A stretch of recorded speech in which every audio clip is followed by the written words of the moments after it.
Good evening and welcome to the Monday edition of Source 16 News at 10. I'm Tammy Hancock. Thanks for joining us. Hope you've had a safe and wonderful Memorial Day weekend. Well, with the death of 6 101st Airborne Division soldiers, Memorial Day marks a somber time for local residents as well as citizens all across the nation as they paid their respects today to service members who paid the ultimate sacrifice. In Hopkinsville, Veterans of Foreign War Post 1913 Commander John Brame explains why it's important to celebrate Memorial Day every year. The simple, the fallen veterans are the ones that actually gave their supreme sacrifice for our country.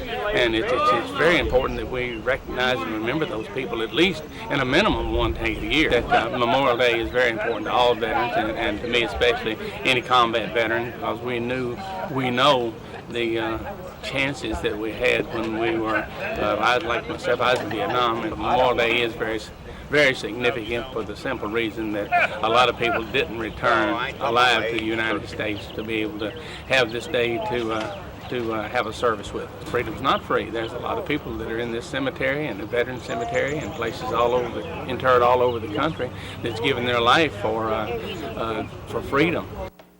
A memorial service was held this morning at Riverside Cemetery with several veterans attending the event. Christian County Attorney Mike Foster was today's guest speaker.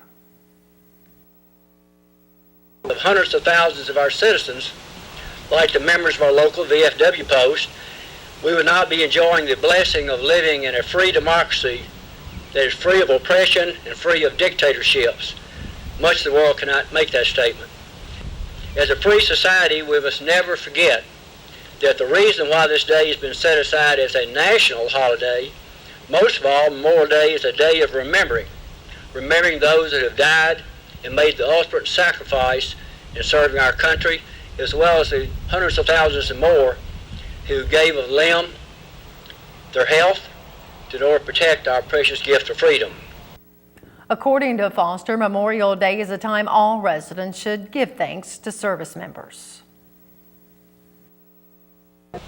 To those who died securing our freedom, to those who have served in conflict to protect our land, to those who have sacrificed their dreams in order to preserve the hope of freedom for over 2 centuries, we owe our thanks, our respect, and certainly our honor. It is not only important to recognize the service of our veterans, we must also respect their amazing devotion to duty. It is our duty, individually and collectively, to ensure that the purpose for which they fought will never be forgotten. Memorial Day was first called Declaration Day and was first observed in May 1868 to honor Civil War soldiers. And this Memorial Day was especially sad for friends and families of 6 Fort Campbell soldiers who were killed last week in Afghanistan. The Department of Defense reports the following soldiers lost their lives in battle: 27-year-old First Lieutenant John Runkle of Ohio, 29-year-old Staff Sergeant Edward Mills of Pennsylvania, 35-year-old Staff Sergeant Urgent Osman of Michigan, 39-year-old Staff Sergeant Louis Ramos Valacquez of Puerto Rico, 25-year-old Sergeant Andrew Bohal of Kansas, and 21-year-old Specialist Adam Patton of Washington. The soldiers were killed Thursday when insurgents attacked their unit with an improvised explosive device in Kandahar, Afghanistan. They were all assigned to Fox Company, 4th Battalion, 101st Aviation Regiment, 159th Combat Aviation at Fort Campbell. And in honor of Memorial Day, Fort Campbell's Major General John Campbell and Command Sergeant Major Scott Schroeder expressed their thanks to the Fort Campbell community and surrounding areas. Major General Campbell was quoted as saying, quote, "This Memorial Day, as we honor and remember those who have fallen, we also should remember and honor those who have toiled and sacrificed in our absence. Those whose loved ones has returned a fallen hero deserve a special honor just as their fallen hero deserves. All Americans owe an enormous debt of gratitude to those who have sacrificed and especially to the families who have lost loved ones." In other news, a well-known longtime local physician passed away over the weekend. 87-year-old Dr. John E. Cutoff Sr. died at his home from natural causes yesterday afternoon. Dr. Cutoff had practiced medicine for over 50 years in Hopkinsville and Christian County and is credited for establishing the coronary care unit at Jenny Stewart Medical Center. In June 2005, he was recognized by former President George W. Bush for serving as a physician at St. Luke Free Clinic in Hopkinsville and was presented the President's Volunteer Service Award. Funeral services for Dr. Cutoff will be held Wednesday morning at St. Peter and Paul Catholic Church on East 9th Street. 2 Graves County residents were injured when their motorcycle hit a deer Saturday night about 2 miles south of Melbourne. 32-year-old Alan Reeves of Melbourne was driving a 1996 Harley-Davidson south on Kentucky 945 around 7:30 Saturday night when state police say he hit a deer that ran out into the road, causing him and his passenger, 26-year-old Jessica Hobbs of Fancy Farms, to be ejected from the motorcycle. According to Kentucky State Police, Reeves and Hobbs suffered multiple non-life-threatening injuries and were both transported by Graves County EMS to Lourdes Hospital in Paducah for treatment. State police say neither Reeves nor Hobbs was wearing a helmet. A 29-year-old Greenville man was injured in a 2-vehicle rear-end collision on the Western Kentucky Parkway in Muhlenberg County Friday night. According to Kentucky State Police, 28-year-old Kenya Fowler of Nortonville was driving east on Western Kentucky Parkway around 10:15 Friday evening when she failed to move over in time and crashed into the rear of a pickup truck driven by Donald James of Greenville. The collision caused James's truck to cross the median and westbound lanes and collide into a group of trees. James was transported by by Muhlenberg County EMS to the Muhlenberg County Hospital for treatment. State police report Fowler and her 4-year-old daughter were not injured in the crash. Police say all parties involved were wearing their seat belts. A Hopkins County woman and a 3-year-old girl were taken to the hospital after their vehicle was hit at a railroad crossing Friday night in Morton's Gap. State police report 25-year-old Jennifer Wickard of Morton's Gap was driving a car on Kentucky 813 approaching the railroad crossing in Morton's Gap when her vehicle was hit on the passenger side by a CSX maintenance vehicle driven by 51-year-old Diva Kassoon of LaGrange, Georgia. Rickard and her passenger, 3-year-old Kayla Kazleal of Morton's Gap, were transported by ambulance to Regional Medical Center in Madisonville for treatment. A Hopkins County man has been arrested for allegedly stealing copper wire from a construction site.